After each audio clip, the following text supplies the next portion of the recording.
Qu'est-ce que le réel? Quelle est ta définition du réel?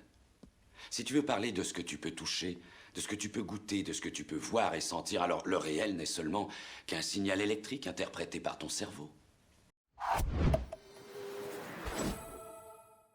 Sur ce site, tu trouveras principalement des informations concernant le pouvoir de l'esprit sur ta santé. Quand je parle de pouvoir de l'esprit, je parle de mental, d'émotion, de conscient, d'inconscient, de pensée, mais aussi de spiritualité, de physique quantique, d'énergétique, de chemin de vie, etc., etc.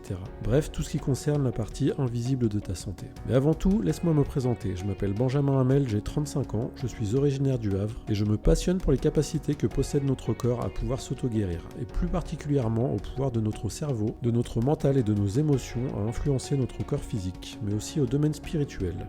La nature est parfaitement faite et elle nous a dotés de pouvoirs extraordinaires dont on s'est coupé au fur et à mesure en cherchant principalement de l'aide à l'extérieur. Je pense que chacun a le potentiel en soi de pouvoir se guérir. Que ce soit physiquement ou mentalement, il suffit d'y croire un minimum et de se prendre en main afin de trouver les ressources en soi. Tu trouveras principalement sur ce site des informations concernant la partie invisible de ta santé. Mais tu pourras aussi y trouver quelquefois d'autres conseils comme par exemple sur le jeûne ou l'alimentation, etc. Ici, je pars du postulat qu'un monde spirituel avec ou sans Dieu existe. Je pense personnellement que ce monde spirituel, ou plutôt ce monde énergétique, est à l'origine de la création du monde physique. Pourquoi? Il n'y a qu'à lire les nombreuses publications scientifiques concernant la physique quantique et la création de l'univers, ou bien encore les nombreuses études concernant les expériences de mort imminente ou les sorties hors du corps, et bien d'autres choses concernant le domaine de l'énergétique. Si tu ne crois pas en tout cela, sache que ce n'est pas une question de croyance, mais de science et d'expérience. You're a man looking at the world through a keyhole, and you've spent your whole life trying to widen that keyhole, to see more, to know more. And now, on hearing that it can be widened in ways you can't imagine, you reject the possibility. No, I reject it because I do not believe in fairy tales about chakras or energy or the power of belief.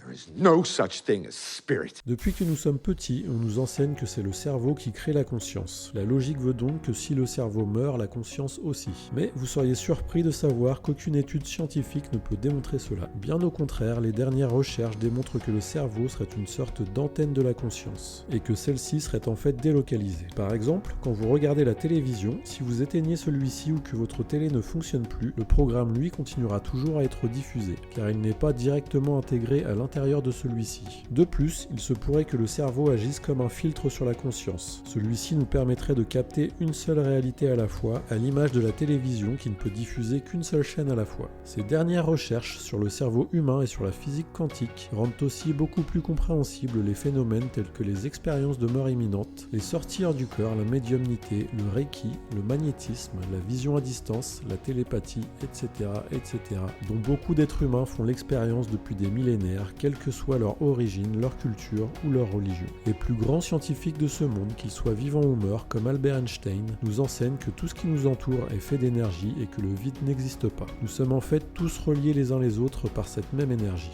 D'après le physicien Philippe Guimand, le vide tel qu'on le perçoit posséderait en fait 10 puissance 120 fois plus d'informations que la matière. La matière en elle-même est en fait une vibration de cette énergie, et tout ce que vous percevez autour de vous, à commencer par les objets les plus inertes, sont au niveau atomique en perpétuel mouvement et en perpétuelle vibration, et sont constitués principalement de vide à 99,99%. Toutes ces explications pour te dire que d'après moi, tout se trouve là, dans ta tête, tout part de là. Ta façon de penser, tes émotions ou l'énergie que tu dégages, tout cela influence ton corps physique. D'après Joe Dispenza ou bien encore Bruce Lipton, tes pensées, tes émotions ou bien encore tes croyances peuvent modifier tes gènes. Leur structure n'est pas fixe. Bien au contraire, tes gènes peuvent se modifier en fonction de ce que tu penses ou ce que tu crois être vrai ou pas. Et toute ta vie est guidée par ton inconscient ou par ton âme. Tu penses parfois prendre des décisions consciemment alors que non. La maladie peut aussi être interprétée comme un message, comme une information afin de te dire que quelque chose ne va pas et que tu n'es pas sur le bon chemin. La maladie a une signification, elle a un rôle à jouer et elle n'est pas mal en soi. Bref, si tu veux en savoir plus, je t'invite à télécharger mon e-book gratuit. Le lien est dans la description.